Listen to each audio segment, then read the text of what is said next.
公司第一台，刷落来请收看咱的新闻。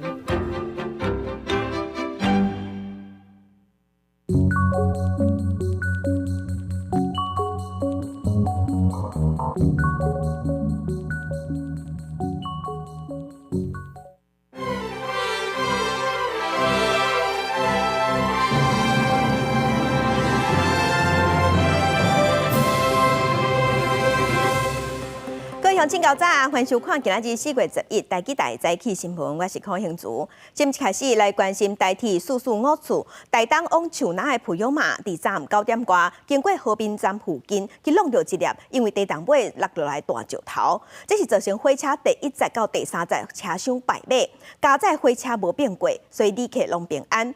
也毋过，这项意外嘛，造成台铁东部干线双向未通，经过抢修是伫今仔日透早6点才恢复双向通车。目前由于机车故障，目前在这里等待救援。车顶的人拢行一条原本为台东开向树林的445处培养马河，经过花莲秀林乡的和平火车站附近时阵，因为弄到石头，互1到3节的车厢败马，车厢也围出一道一道的混压，好加载无并车，旅客平安。目前现场看到，它确实是落实。第一节车厢有2轴出轨，目前会把车子开到和平来去接驳旅客，继续北上。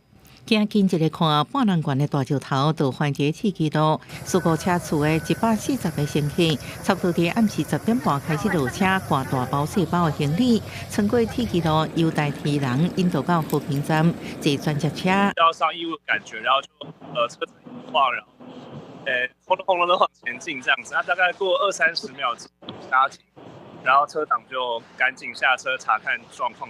花莲大地震发生了后，到目前地动尾已经超过800个，山区什么时阵会石头连落来，什么人拢唔知影，这也造成列车双向拢无法度通行，也互行程逼迫取消旅客真无奈。原车回去啊，刚好这班朔风有停。哦，就只能先回家。先回家。好加在伫工务团人员抢修之下，双向抢通开放。啊，不过乘客指出，山顶也有2粒差不多10吨重的石头准备落落来，就惊地动尾又未煞，有石头连落来。记者综合报道。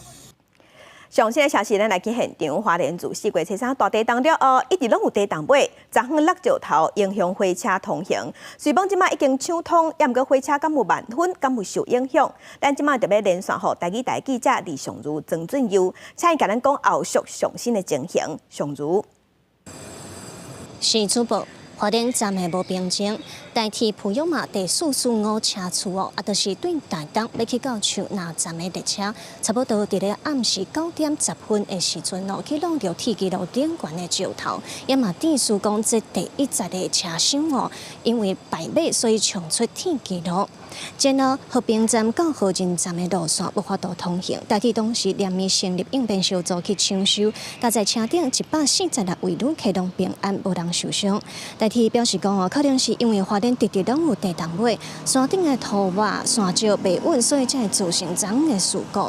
代替嘛解释讲，这个山石落的所在普通时啊，毋是会落石头的高风险路段，所以无设这个列车的警告系统，即届呢才会去弄到。原来这帮出意外的培养马列车哦，代替伫咧昨已经有派和平站的人去带旅客改坐其他的列车离开。伫咧今仔日差不多透早6点左右的时阵哦，规个铁轨路的运作拢已经恢复正常。敢若差不多5点外，第411车厝。第417车厝的列车有去慢粉掉尔。以上是记者卢尚如、曾俊佑伫咧火车站的连续报道，再来甲时间镜头交互主播。多谢尚如，再来继续关心花莲大地震，已经超过1礼拜，今仔日是第8天。昨昏醒以为一家火野5个人遗体拢已经找到啊，嘛拢已经搬出来啊，送去殡仪馆。即马要进行 DNA 身份的鉴定。在找到妈妈的时，遗体是老母甲囡仔蓝调的姿势。沙卡党步到0.5公里的所在，当机构伫大石头堆当中作业，搜救队干部协助，陆续调挂2个罹难者。来，好。消防队搁伫遗体下边拖石堆差不多3到5公尺深，搁找到2个遗体，疑似油价补假烧烂的姿态。伫第3具遗体牌包内底发现油价妈妈甲2个囡仔健保卡。最近7日尾暗下5点半，疑似油价最后一个人细汉查囝也找到。前4具收完之后，却找不到，后来我们就请军线员再进来，然后再放手去确认，然后后来他就比较躁动，对，然后后来就是请怪手再挖一下，然后后来就成功再发现。检察官甲法医书记官团队拢去花莲市立殡仪馆上验，因为遗体容貌、身体拢严重腐败，加上也无法度确认身份，进行初步就体型检判，疑似就是剩余一家5个人。法医采集 DNA 检体，赶紧送去法医研究所来检验。记者综合报道。也那花莲大地震造成天王星大楼起甲真严重，官府表示刷落来会清出一条路，互脚踏车会当入去作业，也是希望2礼拜就会当把这栋厝拆掉。伫拆的过程，即嘛发现一只那亲像是罹难者孔老师饲的猫仔。今日透早7点的时，这只猫仔又搁有走出来。可能是不倒腰，想要食物件，有挖过来。现场是有可能人内底有可能物件，要啥鸟来食，要甲救出来。也毋过差1点仔就成功啊！可惜是因为人的门无开开。这是康老师的猫咪。听这天龙星大楼已经第6天啊，查实早起发现有一只感觉是个猫仔，伫行来行去，敢若是罹难者孔老师的猫仔妞妞。互经过强烈地震花莲带来什么好消息？不过妞妞需要搁行入去，现场除了暂停拆除的作业，也经由广播来放送猫仔叫声，希望再吸引妞妞的注意。有警察早平常提供的铁笼内底有放猫仔饲料，希望会顺利把猫仔救出来。它出现在那地方，把那个诱捕笼移到那个地方，因为我们在上面现在有放2个诱捕笼在上面。那等一下看就是老板看他怎么样决定。那我们也有跟县政府来做联系，那看是不是先把猫这个部分先救下来。这天龙星拆除进度已经到第6站，不过烦恼讲建物后边的重量加重，就爱清出一条路，互另外一台机具来分2边来进行，维持原定目标2礼拜完成拆除的作业。待会在拆除的时候，后方跟前面的部分会配合来施工。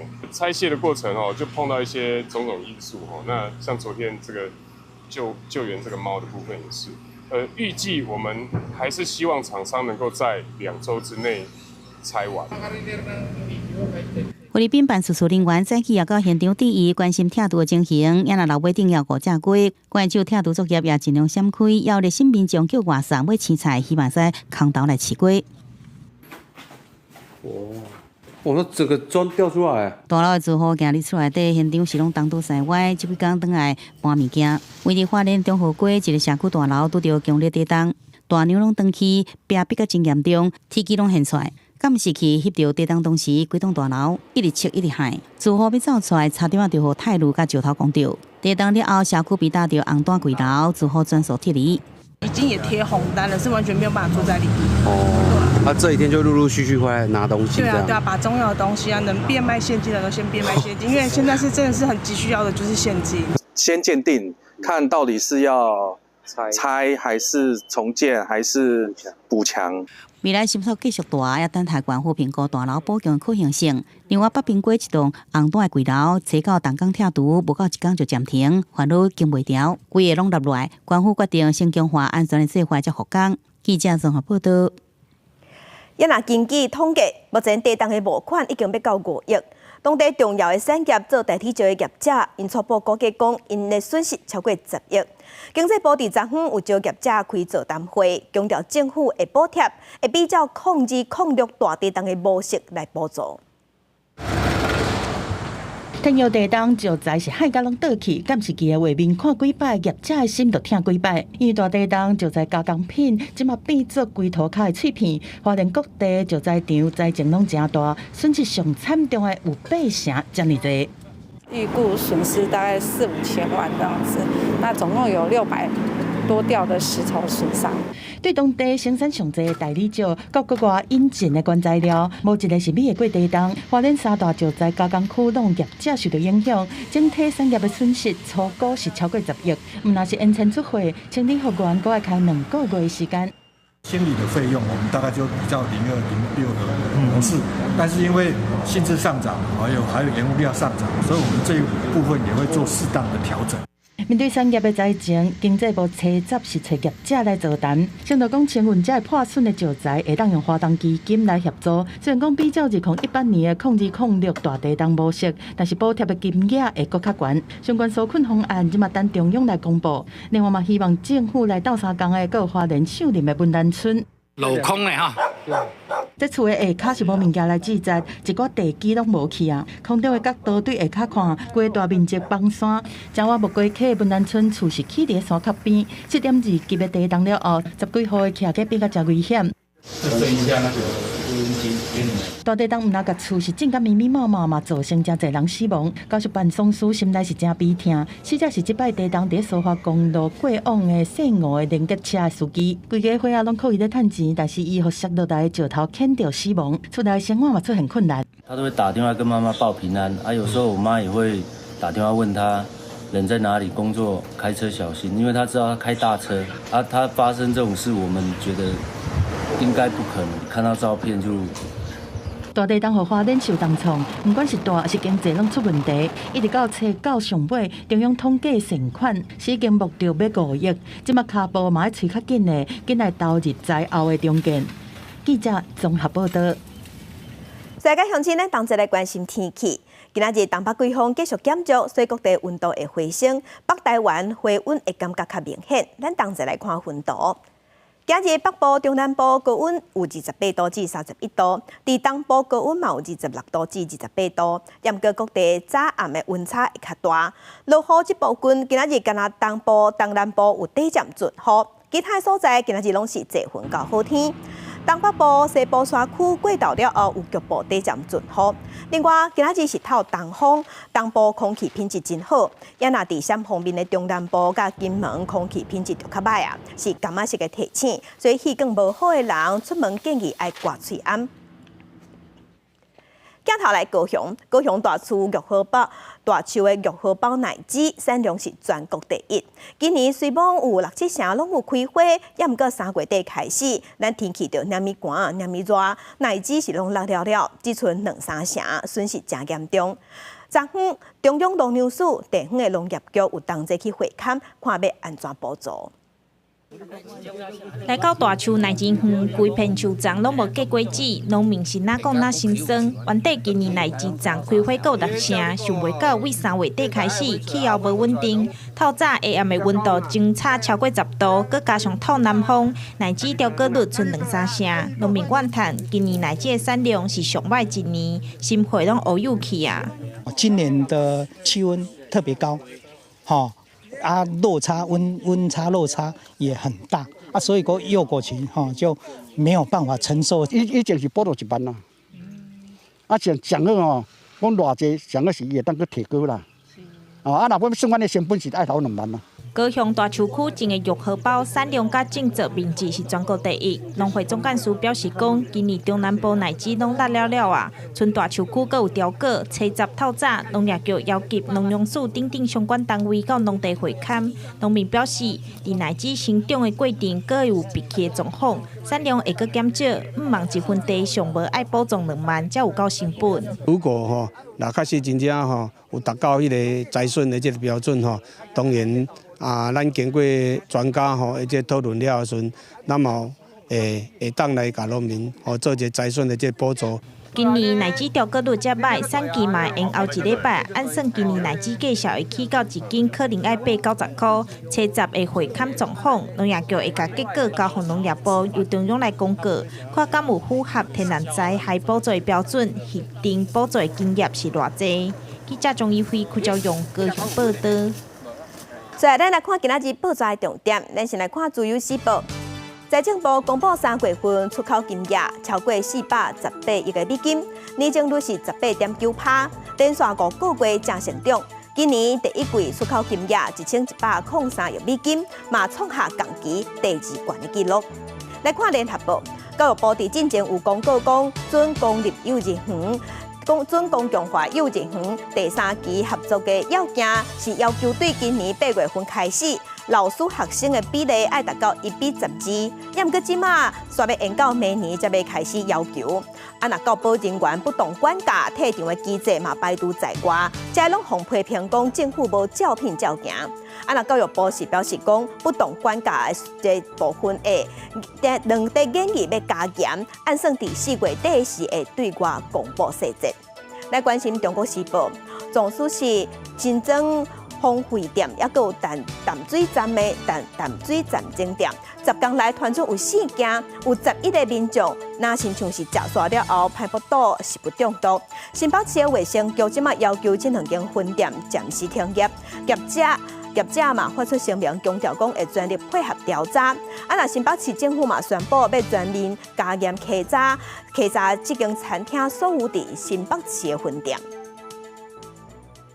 若根据卫福部的统计，今年以来通报食物中毒的已经有446件，2500人食歹腹肚，这是比去年同期也搁较悬。卫福部长许树元就表示，未来总共有人食煞了后死亡，也是食煞了后送家户病房，这食物中毒案，中央拢会介入调查，嘛要求停业。礼拜升伫前台，前甲恰恰才放入去烘炉甲烘好熟，制作好食个酒肆的政府猪排就好啊。另外一区放饲食食材，师傅是无用咧切肉零钱。业者讲，灶卡是处理食材的所在，为着确保消费者的食品卫生，餐厅内外场逐工拢会做清洁消毒的工课。每一个餐期过后都用漂白水去做一些台面的清洁跟擦拭。那到晚上关店的时候，会再做全场的整理。因最近一直出现食安的案件，包括台北市宝林地市的邦克烈酸中毒案、王品旗下的粗瓦向热等等餐厅，连锁餐厅北方分集毛民众去食饭食了是出现闹头的镜头看医生。疾管署检验了发现讲，王品2间餐厅食物中毒的凶手就是诺罗病毒。病毒它传播能力非常快，很容易造成情绪的食物中毒。那大部分容易被诺罗病毒污染的食物，包括即食品、生菜沙拉，还有海鲜类。有伫批评讲，中央和地方的食安法规是无共调，中央甚至规定讲食物中毒爱到50个人，再介入调查是要求停业、标准收零。严重的食物中毒事件，比方说有死亡、有进 ICU 的，那就不管几人，就停业。根据卫福部的统计，今年以来加起来通报食物中毒的案件有446件，2500个人，和去年同期比确实是偏悬。许事员强调，未来重大食安事件停业的条件会做调整，另外针对高风险的产品，会甲邦克烈酸纳入做上规的稽查。记者综合报道。国际新闻，咱来关心拜日日头落山了后，伊斯兰就进入开斋节。原本是欢欢喜喜的节日，也毋过即马加沙地区当地战争，当地欠粮食，加上有路无厝，巴勒斯坦人根本就无心情过节，只有悲伤。美国总统拜登在接受访问的时，嘛谴责以色列的总理纳坦雅胡做法是错误的，嘛呼吁爱赶紧停火。几个囡仔为一个水箱灌水，原本只是生活必需品，即马伫南华营区说是开斋节，少数因互人欢喜的代志。自从以哈爆发战争以来，经过6个月战火摧残，造成粮食欠缺，加上有路无厝，伫原本充满欢喜的开斋节，巴勒斯坦人完全感受袂到节庆的气氛。فقدت اولادي شهداء فقدت عيالي ايش بدي يكون العيد الي يما زي ما انت شايفنا الدودة كلنا وجعانين لا اكل ولا شرب。联合国表示，高省有170万人被逼逃离家园，其中一半是囡仔，有110万人面临灾难性危机，因为粮食供应加应对能力已经耗尽。美国总统拜登伫接受全球电视网专访时阵，提出对以色列上严厉谴责之意。I think what he's doing is a mistake. I don't agree with his approach. So what I'm calling for is for the Israelis to just call for a ceasefire, allow for the next 6-8 weeks total access to all food and medicine going into the country. 不过，以色列国防军过去一天对加沙发动数十摆空袭，国讲伫拜三一场空袭当中，断死哈马斯政治领袖哈亚尼的3个后生，佮表示因拢是哈马斯军事特务。另外咧进行的停火谈判，原本制定释放40个包含妇女、病人甲老人等人质，不过哈马斯代表指出，因目前无法度找到符合停火协议的40个人质，引起外界烦恼死亡人质，恐惊会比已经知影的更较侪。公司新闻陈伟仁报道。美国政府伫昨昏公布3月份消费者物价指数的月增率是0.4%，年增率是3.5%，这拢超过市场的预期。所以这嘛表示讲，联准会本来打算6月份要提早降利息的这个希望，恐惊会乌有去。美国股市持续冷落，道琼工业指数达1.09%，标普500达0.95%，纳斯达克0.84%，费城半导体1.05%。劳工部公布3月消费者物价指数年增率3.5%，但比市场预期的3.4%悬，也比1月份3.2%较悬。原本一前预期联准会6月降利息行动，即马会缩缓去。Markets today are really moving all on the inflation data, where investors are really having to grapple with the potential for many fewer Fed rate cuts, which is pushing interest rates up along with higher inflation expectations. 美国总统拜登被问到相关问题时，阵表示，家己预测今年有望有降利息的机会。Well, I do stand by my prediction that before the year is out, there will be a rate cut. We have dramatically reduced inflation from 9% down to close to 3%. 联准会已经明确表示，在经济健康发展情形之下，无着急调降基准利率，进前预测是会调降300利息。公司新闻黄文玲报道。前总统马英九去中国访问，昨下晡4点的时，和中国国家主席习近平见面。因2个人是让9年了后搁再见面，嘛引起国际上的关心。马英九有讲到坚持九二共识，反对台湾独立。也毋过，咱的陆委会是发出声明表示，强调即届马前总统去和习近平见面，乃无公开传达台湾人民坚持维护主权，甲坚持维护民主自由体制，这是违反台湾社会期待，使人遗憾。马英九和习近平在北京人民大会堂见面，两个人握手16秒，搁一摆变作历史画面。你好啊，你好，是那个人吧？哎。会谈开始，习近平先讲话，搁一摆讲到两岸的同胞拢是中华民族，拢是中国人，嘛对马英九坚持九二共识，予伊正悬的评价。中国的心结不能化解，没有什么问题不能商量，没有什么势力能把我们分开。海峡的距离阻隔不了两岸同胞的骨肉亲情，外部的干涉阻挡不了家国团圆的历史大事。面对两岸局势愈紧张，马英九嘛向习近平表达讲，两岸应该理性用智慧来解决争端，维护两岸的和平。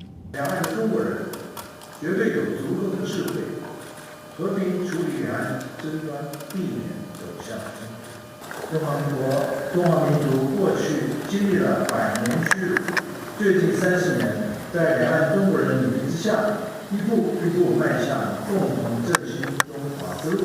当面甲习近平讲出中华民国，马英九嘛讲到九二共识，一中国表，反对台独的立场。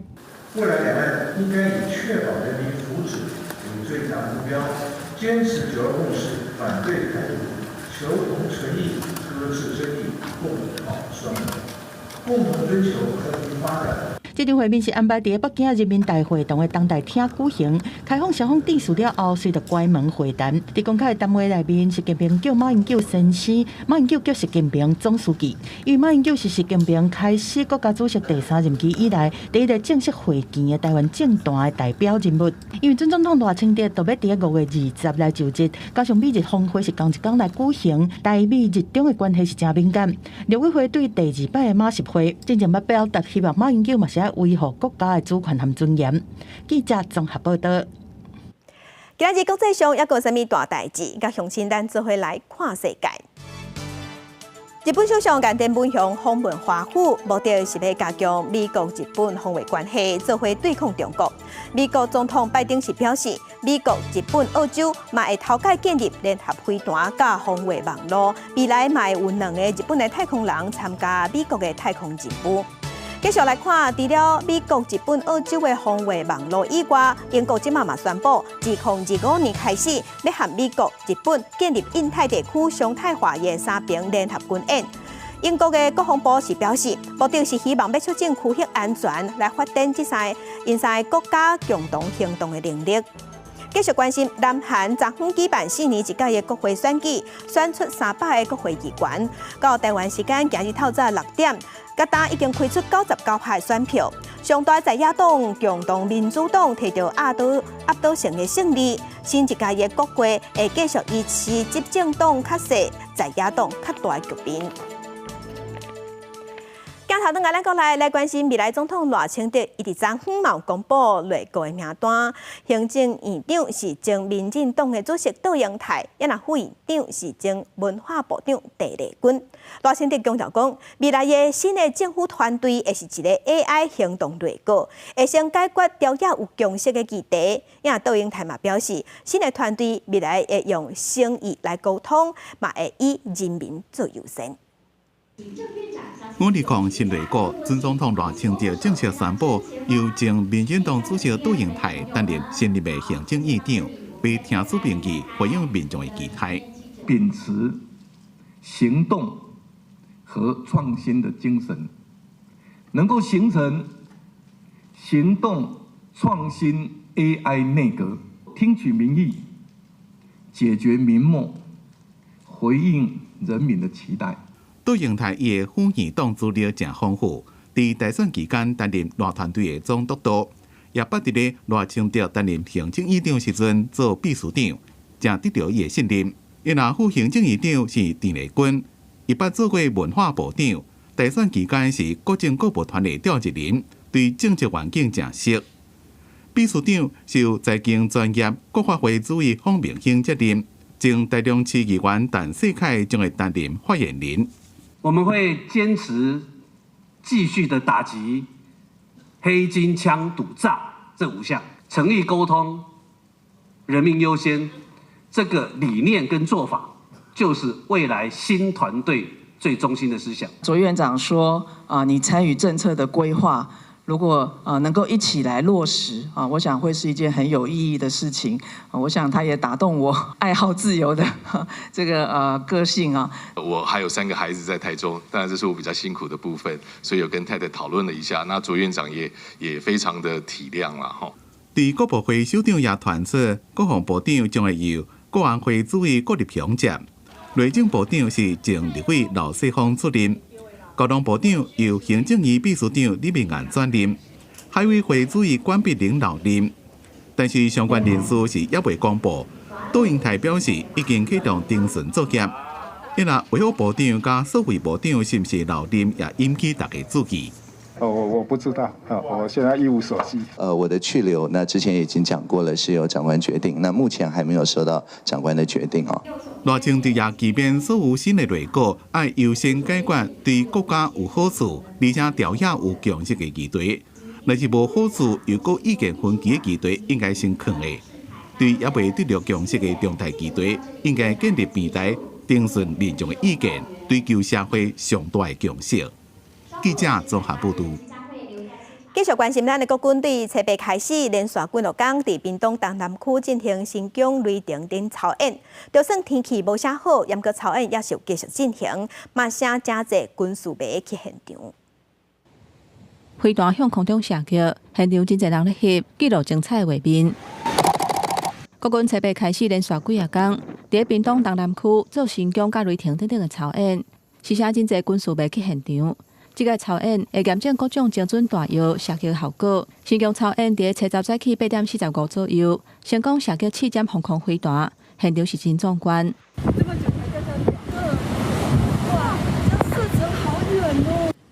就算现场天气无真好，侪国军也是伫海沙堡啊持续操演。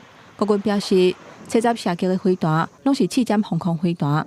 有军事专家表示，7架防空飞弹对陆军基站亚战防空来讲是非常重要。比如说陆军这个战斗区呢，他们可能是用复仇者飞弹发射车。那如果说没有这个复仇者飞弹提供野战防空能力的话呢，就必须由单兵携带式的这种所谓刺针反空飞弹去做一个掩护。新新政府5月20上任，国军实大操演，恐惊会牵连两方紧张的局势。陈国明认为讲，刺针飞弹是属于防御自卫性的武器，射程无超过5公里，唔免伤过烦恼。但都是解放军持续对台湾文攻武吓，查到佫侦查到10架中国军机、甲7架中国军舰伫台海附近的活动，其中有2架中国军机行过海峡中线，上近敢若离台中敢若54海里。另外，中国空飘气球佫一架出现，瓦基人西北边62海里，国军持续严密监控。记者综合报道。在地消息来关心，海巡伫去年11月份有查到一只蒙古级的或者旋礁206号的货船，因为这只货轮呢，货舱内底有藏16个越南的偷渡客，其中有一个偷渡客因为秘伫目睭周的空间有昏迷，有生命危险。检方即马已经甲姓林的船长加强4个人依照杀人未遂来起诉。其中1人因船舱狭窄、高温，为海巡人员发现时呈现呼吸衰竭休克状态。是经紧急送医救治而幸免于死。全案经分出检察官综合卷内释证，认林姓被告等4人设有刑法杀人未遂及违反入出国及移民法之未经许可入国等罪嫌，据以提起公诉。经过检方的调查，这个姓林的船长，也有3个船员是伫去年12月份的时开船去载越南16个偷渡客要来台湾，甲因关伫目睭周的空间，而且温度佫真悬，因为无通风，造成这16个偷渡客因无法度喘气，其中有1个是因为无法度喘气，转昏迷，有生命危险。检方即马除了甲船长加强4个人依照杀人未遂起诉，即马嘛申请要求法院没收这只货船。再来镜头来高雄有议员，即马是亚公有一个国小的查甫老师，伊伫20年来涉嫌性侵害40个查甫囡仔，一直到去年，这个老师封收押了后，几件代志才见光。另外，各有各中的查某体育组长，4年来涉嫌甲体育班的查甫学生染刑砍，也毋过呢，启动调查了后，这性骚扰拢无成立，嘛引起争议。有无写名的家长定前，高雄某国小男老师涉嫌长期性侵学生，被害人有40人，时间有20年遮久。后民意代表林伟条伫议会大声来质询：20年来，没有人知道，教育局不知道，校方也不知道。为什么有办法让这个恶魔藏在学校20年都没有人发现他？民意代表我都接受这种老师藏伫学校20年，欺负其实完全拢唔知影。教育局会持续的督导学校宣导性平教育，以提升所有教职员工及学生的性别意识和敏感度。根据了解，这老师专门对儿童之家的男学生来下手，一直到去年封收押，相关单位才知影。市府强调，去年3月知道这情报了后，就组成调查小组，也请老师入班来辅导，配合心理的咨询，保护被害人，也正全面清查是毋是有其他人受害。日本基金会讲，这个案件无记到定情，不过也发现高雄某国中女性的体育组长4年来对10几个体育班的男学生，第一的忍保这不当行为，通报了发现2摆调查报告拢认定性骚扰无成立。随意的粗暴学生这个不舒服的动作都不算构成这样子的话，那什么叫构成？家长第3摆申诉，将有重新来调查，不过也这期学校顶处是真实。在捏体育班男孩子的乳头，好，然后那么多的孩子受害，学校竟然还可以认定这不是性骚扰，不用惩处。我觉得真的是荒谬到极点。我们必须所有的完备之后，那指导单位、我们的上级监督单位督导发现都没问题之后，我们才能够给双方。市府回应重新调查的结果，体育组长性骚扰成立，会依法来定处，也强调未宽容这个收容老师的事件。记者综合报道。镜头来台南后壁的曾中庙有要活60年，因为地基无完整，即马涂骹会有出现壁损，佫会涉水。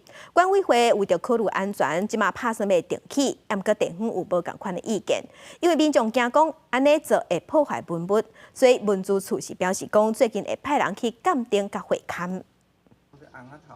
爬起的厝顶会当看到，无论是庙红啊，也是整粒，那甲规世界边啊，甚至那甲像粗皮同款，有57档历史的后壁正中庙，庙方指出，因早期起的庙并无完整的地基结构，佮加上长期来风吹日晒，即阵佮定地动，造成庙内土面有壁损甲涉水的状况。庙方建议重建计划，煞引起讨论，有人赞成支持，有人喊声爱考虑文物保存。落雨天哦，内底拢流切切啊，所以一定要起新的。人家若咧流，内底厝咧流，住咧就不舒服啦。更何况新成因嘛是住咧不舒服啊。厝顶拢有地动，嘛是摇摇摆摆，拢有震动过啊，拢会流啊。内底个空间个下，要重建就是讲。去较快，也要去较退后。若庙体出现问题，对外口来看，要入庙就爱先过车路。庙方讲，若正向团来，路拢会塌掉咧，甚至嘛定发生交通事故。管委会考虑整体安全性问题，已经发文请技术工会甲分租处要来做鉴定，尾修因会去针对重建也是整修做讨论。重建重修拢是爱听劳务员说的意思，毋是咱人咧做意思，毋是咱想要甲拆要甲起哦。啊，至于文物这保存这个，咱一定会咱做甲上好的，所做的拢照咱的定数。会依照文资法的规定，组成小组去做是否列册追踪的一个审查，那决定它是不是有文化资产的一个价值。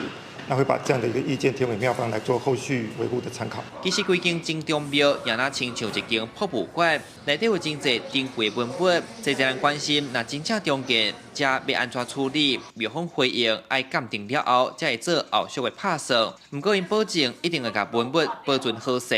记者邱台南采访报道。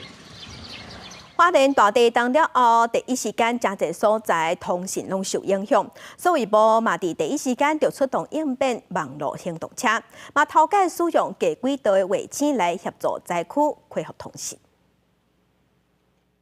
车山发生伫花莲的地震，互真侪地区的通讯设备断线，地属灾区无法度顺利和外口联络。数位部和中华电信等等单位也伫第一时间整备应变网络行动车，望利用卫星做太空中的传送站，保持灾区的通讯。初六因将近地卫星送入去花莲天上，数位部表示，这是因头摆利用近地卫星支援救灾行动，也解说甲近地卫星接收器送入去灾区的重要性。精英酒店那里的原来的市话是通的，进到这边的以后呢，内部的影像、手机的资料通讯跟内部的前进指挥站所拍摄的影像跟受损的状况，它的即时资料才有办法传到太鲁阁跟台北的这个中央灾害应变中心。数位部表示，这摆拄到较大的困难，是有寡地动尾和石头连落来，那影响到行动车，可能就要重新调整卫星的接收器。不过因也评估，近地卫星这摆伫现场的分配和使用情形拢袂歹，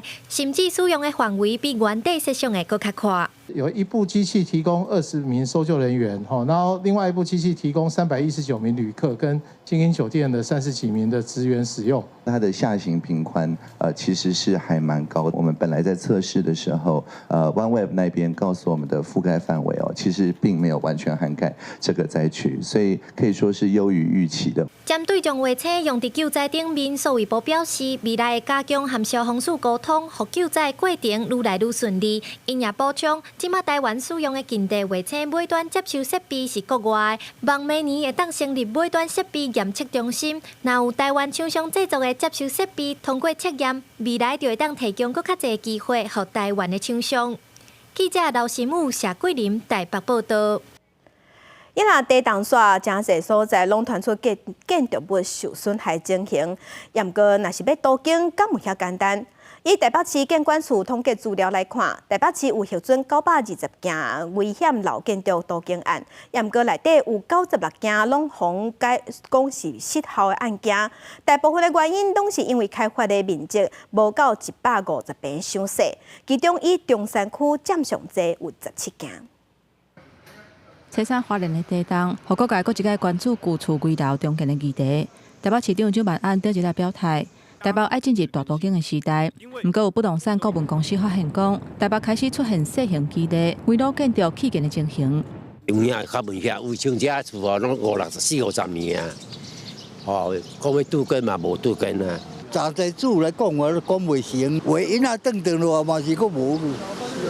部分台北市民感受是真深，就算想要甲旧厝都经，煞毋知爱等甲伫当时。亲像台北市信义区这栋4层楼高的公寓，已经超过40年，都捌申请过围路建筑的途径，不过落尾却是无法度途径成功。根据台北市建管处的统计，台北市累积核准920件围路建筑案，其中有96件注明写失机效力，中山区有17件，中正区15件，台东区9件，文山区嘛9件。在台北市失机效力的案件内底，大部分是以小型基地开发案为主。基地小，那有时候施工不易，那有时候它的单位成本增加的会比可能这种从化区500-600坪的这种开发案来得更幅度更大，变成很多的围绕案跟本来的条件没有办法做下去。根据了解，台北市的厝平均要到40年，30年以上的比例超过70%，真侪失机效力的案件，毋但无到150坪。还有联动的大楼、甲巷仔较下等等的共同点，除了造成施工的困难，万不离一个无设置，也会造成零损，甚至地属施工大动点的情形。进行围绕重建的时候，契约内就要定清楚说各自负担的成本负担的比例是多少，对方违约的时候大概的违约的处罚原则是什么，这样子对地主会比较有保障。专家表示，若是无到100坪的小型基地开发案，估是营造的成本一坪至少都要30万以上，成本是真悬。呼吁民众若有厝想要做围路建筑的途径案，契约的内容上好爱写5年内完工交厝，才袂面临营造成本变贵等等的因素，致使途径案起见，甚至民众无厝通住的情形。记者综合报道。为着要推动性别平权，即马下党派立委表示，因拢已经有共识要提案，要求财政部来修法，予女性卫生用品会当免扣营业税。不过财政部是认为讲，若是用其他的方式来补贴，来减轻女性的负担，效果应该会比免扣税更较好。女性因为先天生理构造无同，每个月拢会有生理期，对造成身体不舒适，也爱比男性加支出一笔生理用品的钱。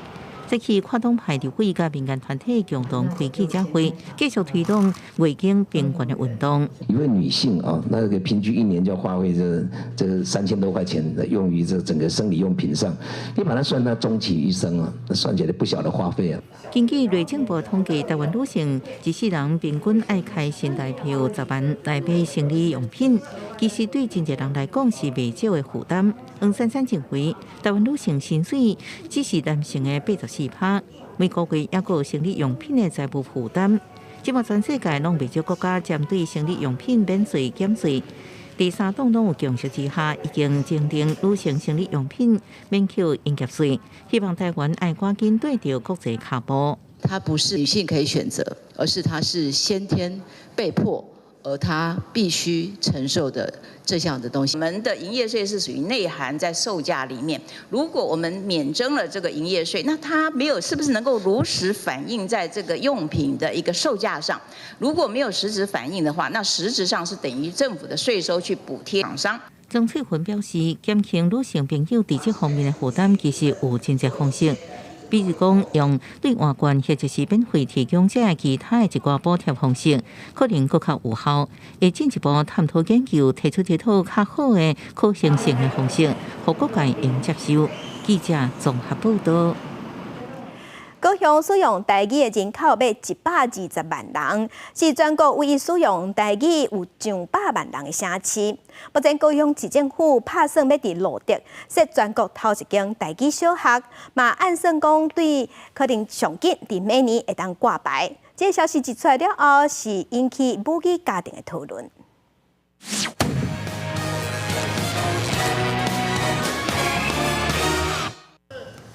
下晡时啊，侪学生囡仔咧拍球运动。这间伫路德的学校，就是教育局初步选定要伫遮成立全台第一个台语实验的小学。住伫附近家长大多数拢表达支持。袂歹啦，这种的推动，互囡仔加学习要台语会晓讲台语安尼。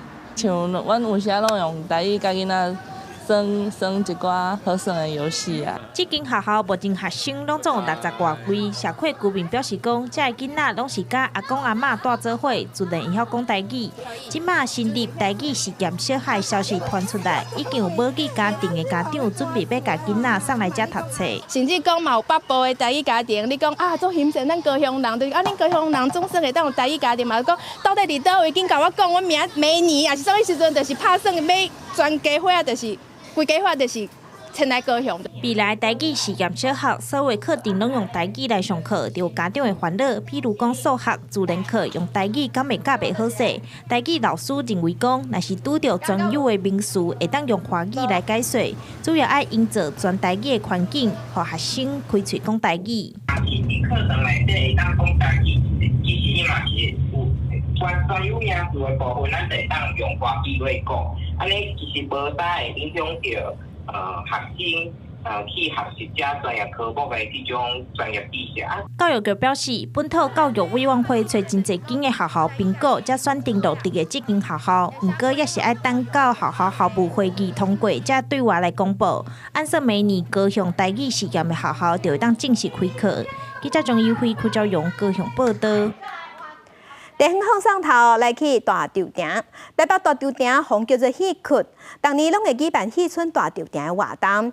今年为着要请少年家，更有结合戏艺人物 VTuber 来小解传统艺术的水，希望请少年辈来认捌大稻埕。是国前2年的大水哟。大过轻念歌，阁有人布袋戏，用传统戏曲讲聊天顶的故事，为大稻埕街区的戏村大稻埕活动宣传。戏村大稻埕今年是第8届，伊阁将大稻埕街区的老厝古迹做场地，播传统戏、唱传统歌，互大众知影大稻埕以前互人号做戏曲的迄段历史。为什么叫做戏曲呢？因为咱大稻埕庙足济嘛，所以咧，开始就是有人要感谢神明嘛，对不？请神来行愿呐，所以就有足济这个布袋戏馆呐，还是讲歌戏的啊，这个团呐，拢是为遮开始的。这是台湾 VTuber 工作室参台北下海城隍庙合作推广的影片。戏剧人物直播 VTuber 伫少年人之演真受欢迎。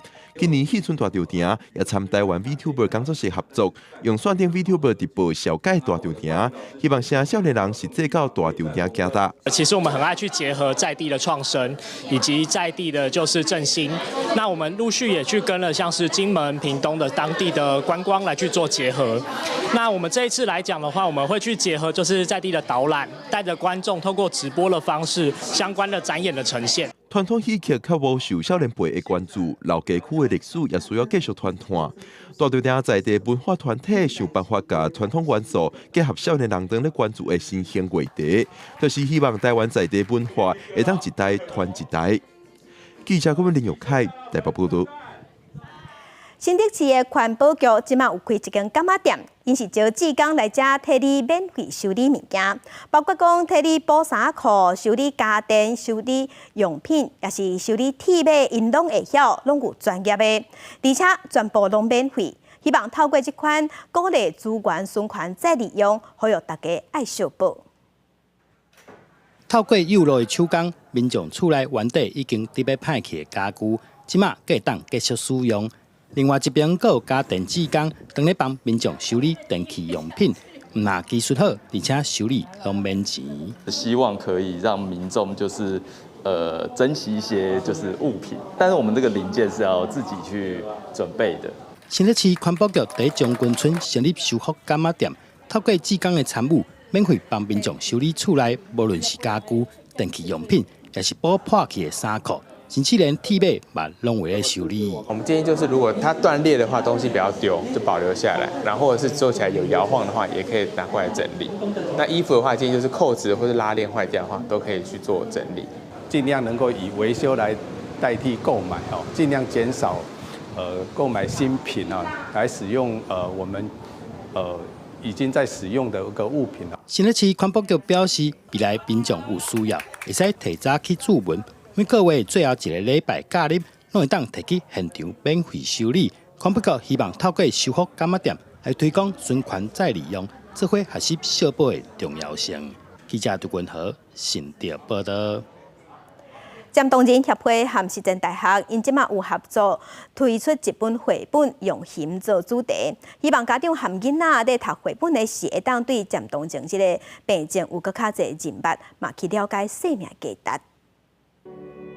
大只熊的脚结冰啊，内底有几若只狗遐软来软去，大只熊足上的。不过因为渐冻症，伊说啥物拢袂当做。这是渐冻人协会参实践大学媒团系合作推出的绘本《送予我的熊》。故事中的熊也是真实生活当中渐冻人朋友的处境。作者表示，渐冻人发病末期，敢若剩目睭会当震动，所以方面点悬大只熊的目睭内几若粒星就有特殊的意涵。在渐冻人3期的时候，家属跟病友只能靠眼睛来互动，所有的世界就集中在眼睛里面。渐冻人协会表示，爱向囡仔解说这款目前阁无药医的病症，并无简单。不过绘本是一个真好的方式，家长带囡仔做伙读，用较轻松趣味的方式来理解。理事长嘛指出，因为渐冻症发病的年龄是50至60岁左右，那发病会失去厝内主要的经济来源，望政府提供资源来支持病友和因的家庭。绝大多数的病友是会在居家照顾，在居家照顾上面，相对的社会福利其实在这个部分补贴的很少。协会表示，国外会组成跨专科团队来照顾渐冻人，因也望讲国内嘛会当提供完善的治疗，让病情会一直恶化的渐冻人在生的时会当有较好的生活品质。记者刘新武、谢桂林台北报道。为着鼓励囡仔看册，阅读就爱自细汉开始定根。南投即马鼓励对出世到5岁的细汉囡仔会当开始来读绘本，所以有幼稚园就专工带这细汉囡仔去图书馆办因人生当中头一张的借册证。老师带水里乡立幼稚园的学生囡仔来到水里乡立图书馆办理因人生中头一张借册证。图书馆嘛有准备惊喜，水里乡长特别亲身出席送礼，囡仔一个一个排队徛好领礼物，打开了后发现是绘本，囡仔拢真欢喜，连咪坐落来看册。今天非常开心，带我们的小朋友来到我们的图书馆办理借书证，这个也是孩子他们人生中第一个借书证。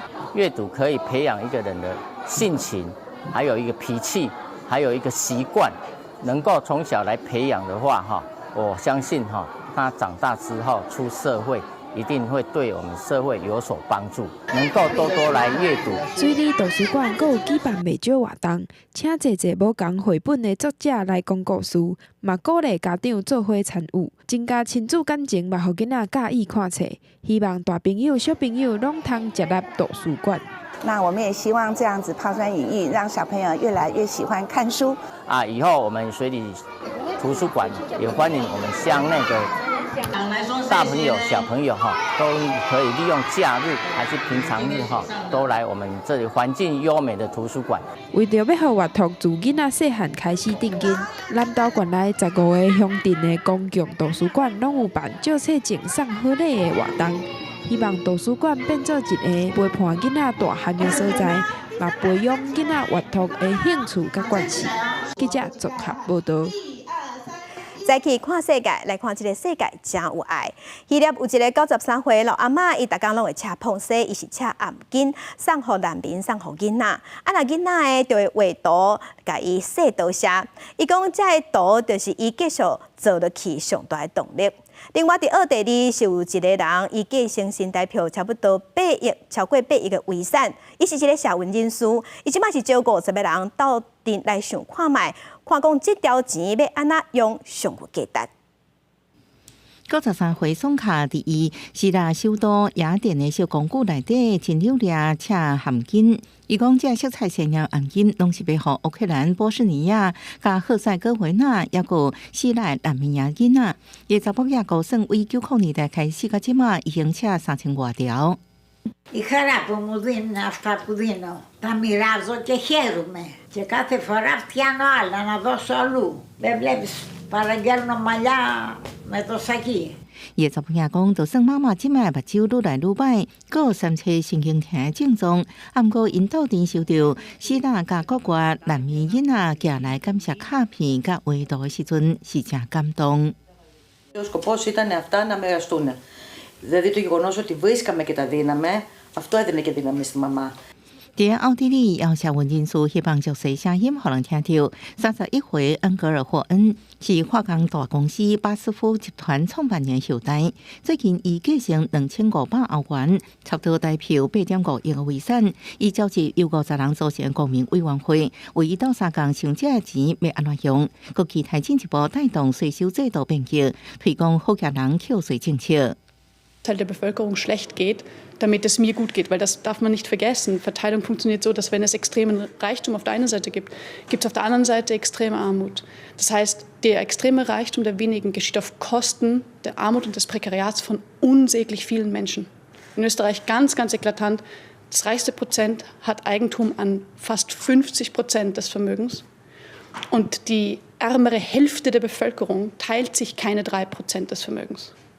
Diese Schieflage, die habe ich nicht erfunden. Ich stoße da nichts an, sondern ich beteilige mich an der Analyse dieser Datenmenge und sage, das ist nicht nur ungleich, sondern das ist ungerecht. 对委员会建议，伊讲伊保留发表评论的权利，家己未参加决定也无否决权。公司新闻新六倍编译。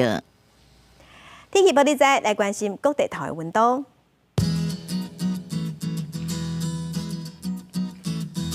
北部的温度上低19度，上悬有30度；中部的温度上低19度，上悬是29度；南部的温度上低是21度，上悬有32度；东部的温度19度至28度。外岛是15度至26度。感谢乡亲收看，祝您平安顺心。明仔早起9点，咱再会。